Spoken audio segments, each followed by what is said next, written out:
எல்லாருக்கும் வணக்கங்க. இது உங்கள் சமையல்காரர் பொண்ணு சமையல். இன்றைக்கி நான் செய்ய போகிறது சால்மன் புட்டு. இது செய்கிறதுக்கு ஃபஸ்ட்டு ஒரு 1/2 கிலோ மீன் எடுத்து தண்ணியில் போட்டு நல்லா கொதிக்க வைக்கணும் ஒரு 10 நிமிஷம். அதில் கொஞ்சம் மஞ்சத்தூளும் கொஞ்சம் உப்பும் போட்டு கலந்து வச்சு கொதிக்க விடணும். இப்போது நல்லா கொதிக்குது பாருங்கள்.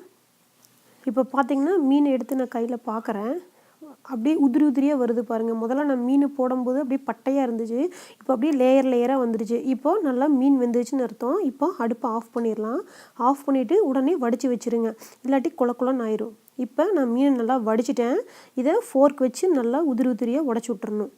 சூடாக இருக்கும்போதே நீங்கள் ஊற்றிங்கன்னா ஈஸியாக உதிர்ந்துடும். ஆறுனப்புறம் ஊற்றிங்கன்னா கொஞ்சம் கட்டி கட்டியாக வரும். சூடாக இருக்கும்போது ஊற்றோம்னா பொடி பொடி பொடி பொடியாக ஆயிரும். இப்போ இதை தாளிச்சிட வேண்டியதான். அதுக்கு அடுப்பில் வடை சட்டி வச்சு அதில் 2 ஸ்பூன் எண்ணெய் விட்டுக்கிறேன். அதில் கொஞ்சம் கடுகு, வெள்ளுளுந்தம்பருப்பு, கடலப்பருப்பு போட்டு நல்லா பொரி விட்றேன்.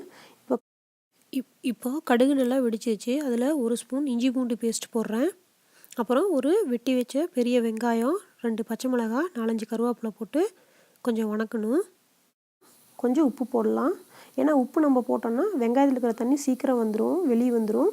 அப்போ உங்களுக்கு ஈஸியாக வெந்துடும் வெங்காயம். இப்போது நல்லா வெங்காயம் வெந்துச்சு. அந்த உதுத்து வச்ச மீனை நான் உள்ளே போடுறேங்க.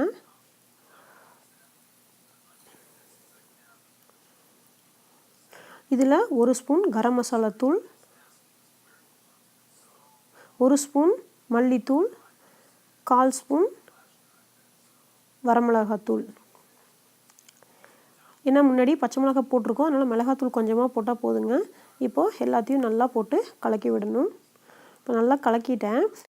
இப்போது எனக்கு கொஞ்சம் ஈரப்பதம் இருக்கிற மாதிரி இருக்குது, அதனால் ப்ராப்ளம் இல்லை. இப்போ இதுவே உங்களுக்கு அடி பிடிக்கிற மாதிரி இருந்துச்சுன்னா கொஞ்சம் கையில் தண்ணி தெளித்து விடுங்க. இப்போ பார்த்திங்கன்னா பச்சை வாசனையெல்லாம் போயிடுச்சு, நல்லா வெந்துருச்சு, மசாலோட மீன் கலந்துருச்சு. இப்போ கொஞ்சம் கொத்தமல்லி தழை போட்டு நல்லா கலக்கி விட்டு அடுப்பை ஆஃப் பண்ணிட வேண்டியதான். இப்போ சுவையான சால்மன் புட்டு ரெடி ஆயிடுச்சு. இது நீங்கள் சால்மனில் தான் செய்யணும்னு இல்லைங்க, தலாப்பியா இல்லை நம்ம ஊரில் என்ன ஃபிஷ் கிடைக்குமோ அதில் எல்லா ஃபிஷ்லேயுமே நீங்கள் செய்யலாம். இதை ட்ரை பண்ணி பாருங்கள், ரொம்ப டேஸ்ட்டாக இருக்கும். மீன் சாப்பிடாதவங்க கூட இப்படி பொரியல் மாதிரி செஞ்சு கொடுத்தா நல்லா சாப்பிடுவாங்க. இது ரச சாதம் வச்சு இந்த மீன் சைட் டிஷ்ஷை வச்சு சாப்பிட்டா செம்மையாக இருக்கும். நீங்களும் இது உங்கள் வீட்டில் செஞ்சு ட்ரை பண்ணி பாருங்கள். இன்னொரு சூப்பரான டிஷ்ஷோடு நான் உங்களை சந்திக்கிறேன். இந்த வீடியோவை லைக் பண்ணுங்கள், கமெண்ட் பண்ணுங்கள், மறக்காமல் சப்ஸ்கிரைப் பண்ணுங்கள். தேங்க்யூ.